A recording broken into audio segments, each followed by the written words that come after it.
Good evening. Now we will discuss performance management module number 3.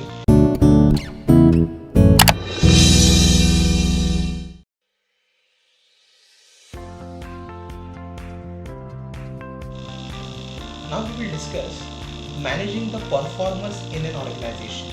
देखिए performance मतलब कौन? Performance वो होते हैं जो एफर्ट देके ऑर्गेनाइजेशन के गोल्स को एक्म्प्लिश करने में मदद करते हैं। एक्म्प्लिश मतलब क्या? कंप्लीट करने में उनकी मदद करते हैं।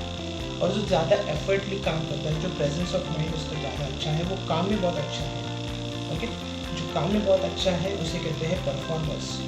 जैसे कि क्रिकेट में थे, जैसे कि सचिन तेंदुलकर, देन अनिल कुंबले, ये star performer, Rahul Dravid, then Sourav Ganguly, देखिए नाम जो हमें डायरेक्टली मेमोराइज कर रहे हैं। देखिए कुछ ज़्यादा नहीं है, सोचने की बात नहीं है। हाँ, जैसे बहुत सारे प्लेयर्स आके गए हैं, विराट कोहली है, रोहित शर्मा है, महेंद्र सिंह धोनी है क्रिकेट में। They are the performers.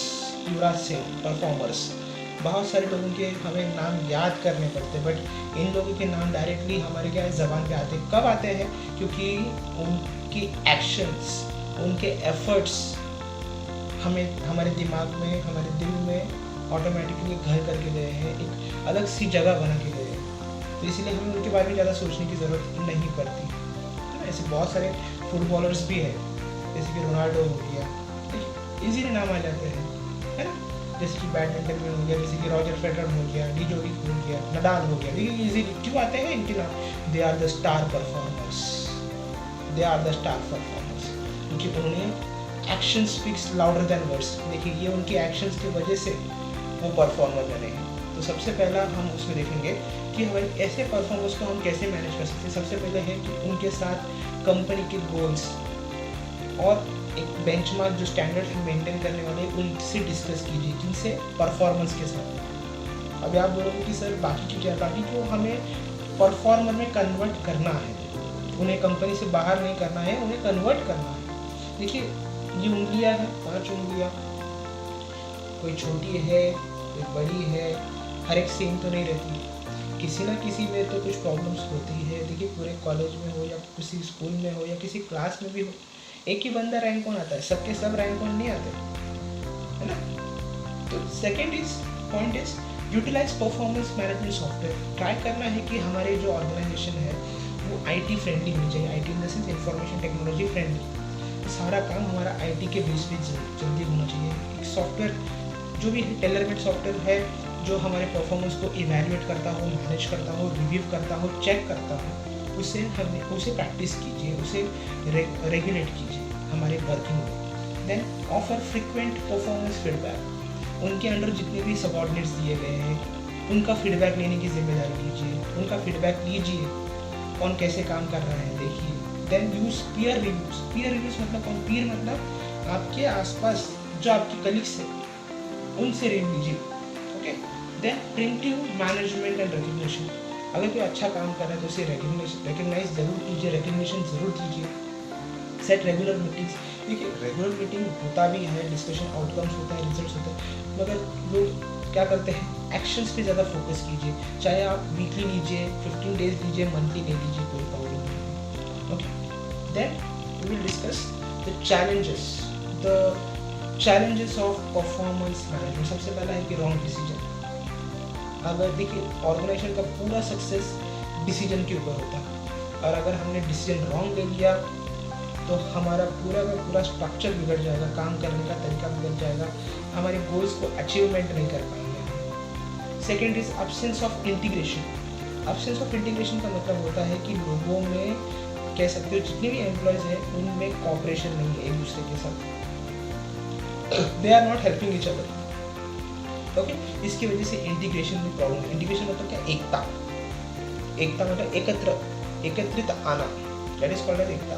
और अगर एकता ही नहीं, एकत्रिता ही नहीं है तो आप कैसे सक्सेस लाएंगे ऑर्गेनाइजेशन में। Third is lack of leadership commitment. जैसे कि किसी ने बोला कि भाई हाँ I will complete this task within a 1 week, आज 1 महीना हो गया अभी तो वो टास्क ही कंप्लीट नहीं हुआ, ठीक है, commitment failure. Then ignoring change management. देखिए चेंजेस को ला नहीं रहे हैं, and change is a part of a life. If you are not accepting the change you can't develop and you don't expect that organization should do something for us because you are not changing. If you change your attitude, organization will think of you. Yes, they will try to retain you. Then incompetence मतलब क्या कि भाई हमने बहुत सारे लोगों को reference के जरिए ले लिया है कंपनी में, भले उनमें क्वालिटीज़ नहीं है बट जस्ट बिकॉज ऑफ कि भाई हमारे रेफरेंस है, फ्रेंड है, उनको कैसे लगेगा चलो काम है, बट आपकी ऑर्गेनाइजेशन कितनी सफ़र होगी आप जानते हो। तो हमेशा टैलेंटेड पीपल को ही आप क्या कीजिए, अपने ऑर्गेनाइजेशन में रखिए। इनकॉम्पिटेंट पीपल को आप कंपनी से बाहर कीजिए। Okay, next potentials appraisals. Exactly क्या होता है पोटेंशियल का मतलब है क्वालिटी को अप्रेस करना। क्वालिटी किसकी? परफॉर्मर्स की। परफॉर्मेंस मतलब कौन? एम्प्लॉयज़। कि भाई उन्हें अगर हम हायर पोजीशन देते हैं, अगर उन्हें हम हायर ड्यूटीज़ देते हैं, वो किस तरीके से निभाते हैं उन्हें दीजिए, आप उन्हें दीजिए, वो काम करके दिखाएंगे। अगर करते हैं तो यस, आप देखोगे चेंजेस कितनी लेकर आएंगे, बहुत ज़्यादा पॉजिटिव चेंज लेकर आएंगे, नेगेटिव तो नहीं लेकर आएंगे। हाँ चलो, negative in the sense failure हो गए तो उन्हें सीखने का मौका मिलेगा। आप चेक भी कर सकते हो कि भाई हाँ यार, इस बंदे ने काम किया था बट माइट भी ऑपरेशन नहीं हो सका हो, ठीक से मैनेज नहीं हो सका हो, रिसोर्सेज हमने दे नहीं पाए हो टाइम पे। डेट ऑल्सो क्लियर है। आप सारा का सारा ब्लेम उस बंदे पे नहीं डाल सकते कि भाई you are the only person, you are the only whole and sole कि भाई आपकी वजह से टास्क इनकम्प्लीट रहा। Okay, potential appraisal is very much important. Then pay criteria में 3 इंपॉर्टेंट क्राइटेरियाज हैं, हम डिस्कस करेंगे उस पर। एक है परफॉर्मेंस रिलेटेड पे। परफॉर्मेंस जैसे कि एग्जांपल लेते हैं कि एक ऑर्गेनाइजेशन में है, दिन में 50 यूनिट्स बनाने हैं।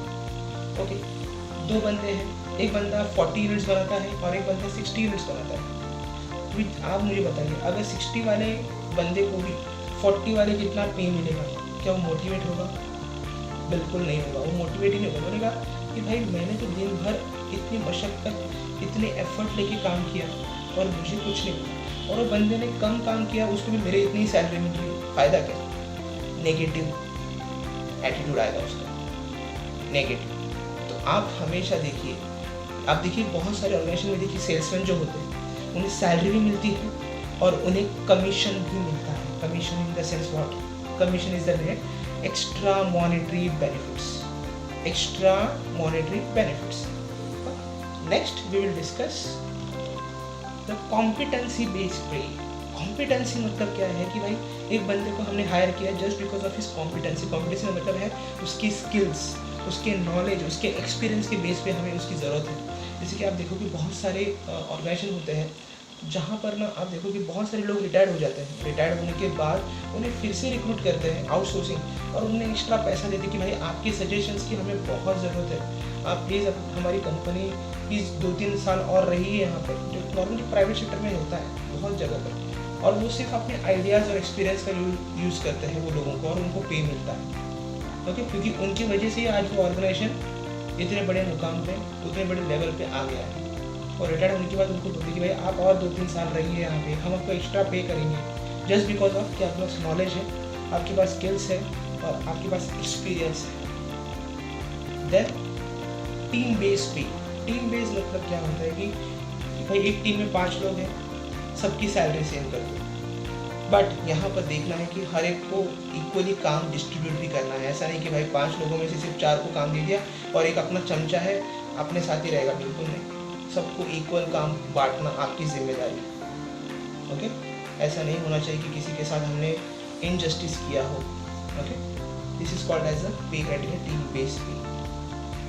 Then next is contribution related pay. Contribution देखिए, making pay decisions are based on assessment of both the outcomes of the work and individual of level of skills. देखिए आउटकम कितना दिया है और उस बंदे की स्किल्स क्या है, इन दोनों का इंटीग्रेट करके उसे कहते हैं कंट्रीब्यूशन,